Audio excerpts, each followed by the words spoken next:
Hace unos años, mi primer video largo que realicé con mi voz, pero en otro canal, nivel extra por si les interesa, abarqué un tema que a fecha de hoy, 2025, me sigue conflictuando muy en mi interior, a lo cual yo en muchas ocasiones lo he definido como el peor error de Nintendo. Y no me refiero a la Wii U, que poco tenía que hacer contra esa competencia. Literalmente lo poco que tenía eran sus exclusivos, pero con el tiempo salieron en la Nintendo Switch, por lo que realmente Nintendo mismo decidió acabar con la consola. Pero no es la primera ocasión que sucede. Esto, irónicamente, el juego que hace más notable ese abandono por parte de Nintendo es un Zelda. En el caso de la Wii U, pues con Zelda Breath of the Wild. Pero existe una consola que ya se considera retro, ya me estoy sintiendo viejo, ya me están entrando las rodillas, a la cual justamente le pasó algo similar, con uno de los mejores juegos de Zelda, The Legend of Zelda Twilight Princess, el cual pasó de GameCube a la Wii. Ya tengo un video donde hablo sobre cómo a mi consideración esta consola es la más infravalorada de la marca, pero recuerdo que en ese mismo video mencioné el tema que vamos a abarcar en este mismo, y es sobre una de las razones por las cuales esta consola sufrió mucho, y aparte de tener pocos juegos memorables hechos por otras desarrolladoras. Pero primero vamos al origen de esto y la causa de la época de oro, donde no solo los juegos de Nintendo eran relevantes en su consola.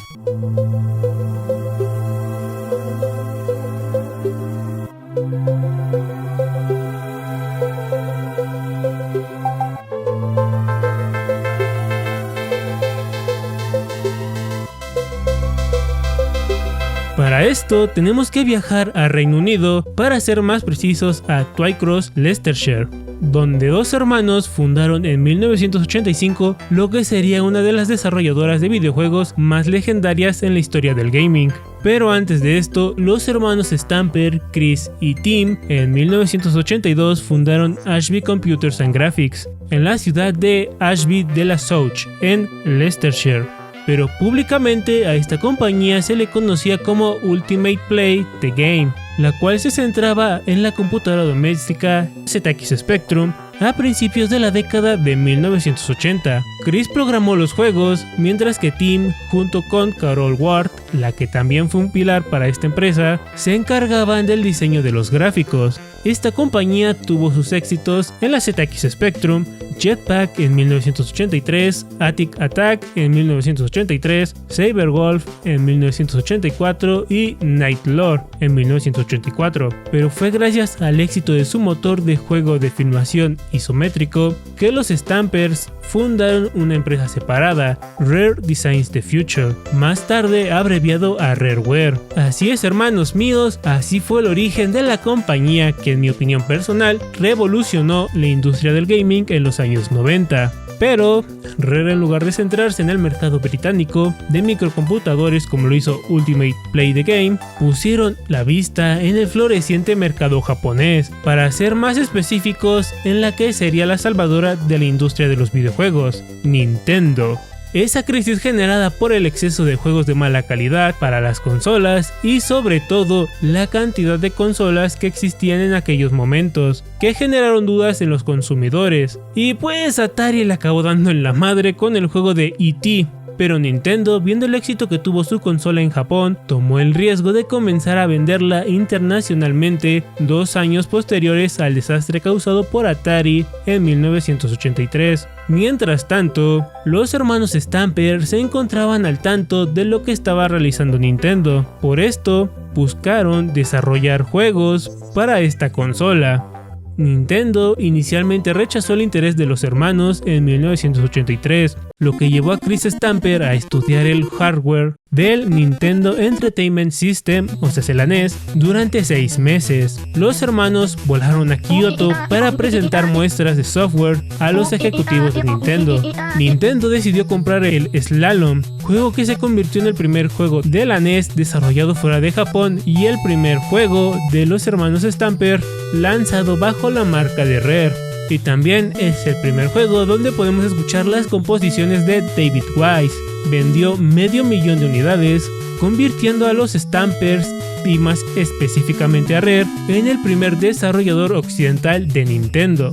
En la consola NES, Rare se centró principalmente en juegos con licencia y ports de otras plataformas para varios editores. El lucrativo trabajo no fue en gran parte innovador, pero ayudó a los Stampers a aprender la tecnología de la consola. La compañía obtuvo su primer éxito de ventas de 1 millón para la NES con RC Pro-Am en 1988. En el año de 1991, Tim y Chris Stamper crearon y desarrollaron su primera propiedad intelectual de la empresa Rare, Battletoads, junto con la editora Tradewest para la NES, siendo el primer videojuego en ser un éxito en la década de los 90, así como también una de las primeras propiedades intelectuales en tener su propia línea de merchandising. A principios de la década de los 90, Rare invirtió en computadoras Silicon Graphics que utilizaron para crear prototipos de renderizado completo de imágenes generadas por computadora. Este movimiento convirtió a Rare en la promotora británica más avanzada tecnológicamente y la situó en lo más alto del mercado internacional. Emocionados por las demostraciones de las nuevas capacidades que tenía Rare, Nintendo compró un cuarto de participación en Rare, que eventualmente se expandió al 89%. Y les ofreció su elenco de personajes a la compañía, esto derivado de la guerra de consolas que se había desatado contra Sega y su éxito con Aladdin en 1993. Los Stampers eligieron a Donkey Kong, el cual había pasado por una larga pausa de proyectos cancelados. Decidieron utilizar a Donkey Kong para realizar un juego de plataformas que utilizara gráficos 3D pre-renderizados, dado que Donkey Kong no tenía un universo muy establecido y Rare tuvo la libertad creativa para ampliarlo, introduciendo a Diddy Kong, el compañero de Donkey Kong, que sustituyó a Donkey Kong Jr., por cierto. Y también agregaron a los antagonistas Kremlings. Tras 18 meses de desarrollo, Donkey Kong Country salió a la venta en noviembre de 1994 y fue aclamado por la crítica, que calificó sus efectos visuales de innovadores, sin mencionar a la innovación musical que podemos apreciar en esta entrega, que es la obra maestra de David Wise, Evelyn Fisher y Robin Vinland. Fue un gran éxito, vendiendo 9,3 millones de copias y convirtiéndose en el tercer juego más vendido de la Super Nintendo. Restableció a Donkey Kong como una de las principales franquicias de Nintendo y anunció la transición de villano a héroe de Donkey Kong. Shigeru Miyamoto consideró que Rare había insuflado nueva vida a Donkey Kong y demostrado que se podía confiar en ella para la franquicia. Con este apoyo de por medio, Rare comenzó una nueva IP centrada en el género de pelea, el cual buscaba competir contra Mortal Kombat y Street Fighter, contando con aspectos de ambos. Killer Instinct salió con características únicas para su época, combos con un propio nombre, siendo el mayor posible el Killer Combo. Aparte de los finishers, existieron varias formas de acabar el combate: el Ultimate, que era la combinación de un combo con un finisher; el Ultra, que era un combo más largo que se activaba solamente cuando la barra de salud del oponente se encontraba lo más bajo posible; y la otra era la Humillación, la cual solo se podía realizar si contabas con la primera barra de vida o mantenías el Perfect, juego que también fue un éxito total en la Super Nintendo. Y como dato curioso, uno de los personajes de este juego lleva en su nombre un tributo a los inicios de la compañía, y es Saberwolf. Anteriormente a todo esto, Rare ya había comenzado a desarrollar conceptos para una secuela de Donkey Kong Country durante la producción de este mismo, y Nintendo dio luz verde al proyecto inmediatamente después del éxito. Donkey Kong Country Diddy's Conquest, lanzado en 1995, presenta a Diddy rescatando a un Donkey Kong secuestrado e introduce a la novia de Diddy, Dixie Kong. Fue diseñado para ser menos lineal y más desafiante, con un tema que refleja la fascinación del director Miles por los piratas. Diddy's Conquest fue un éxito de crítica y es el sexto juego más vendido de la Super Nintendo. Tras Diddy Conquest, el equipo de Donkey Kong Country se dividió en dos. Una mitad trabajó en Donkey Kong Country 3, Dixie Kong's Double Trouble, que salió en 1996, y como tal este juego tenías a Dixie Kong y a un nuevo personaje, Kiddy Kong, e incorporaba una jugabilidad en 3D y elementos de rol inspirados en Zelda, aunque salió a la venta tarde en la vida de la Super Nintendo, y después del lanzamiento de la Nintendo 64. Inclusive existe un easter egg de la música del castillo de Peach en este juego.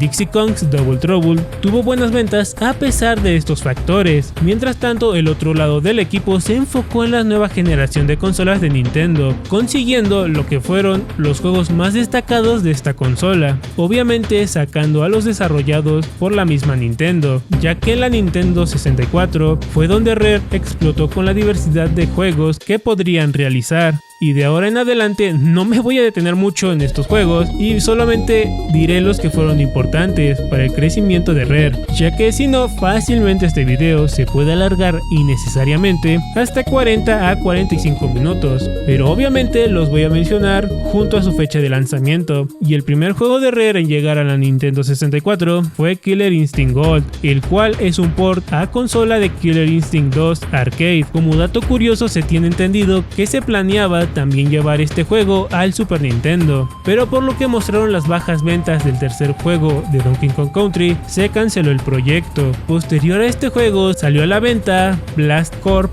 en 1997, juego que se vio completamente opacado por dos juegos lanzados ese mismo año. En agosto lanzan al mercado el juego que sería considerado con el paso del tiempo como la obra maestra de Rareware, GoldenEye 007. Este videojuego, inspirado y basado en la película de James Bond GoldenEye, revolucionaría el mundo de los videojuegos de disparos en primera persona, debido a que incorporó una serie de elementos que sentarían las bases para todos los videojuegos del género que se harían después.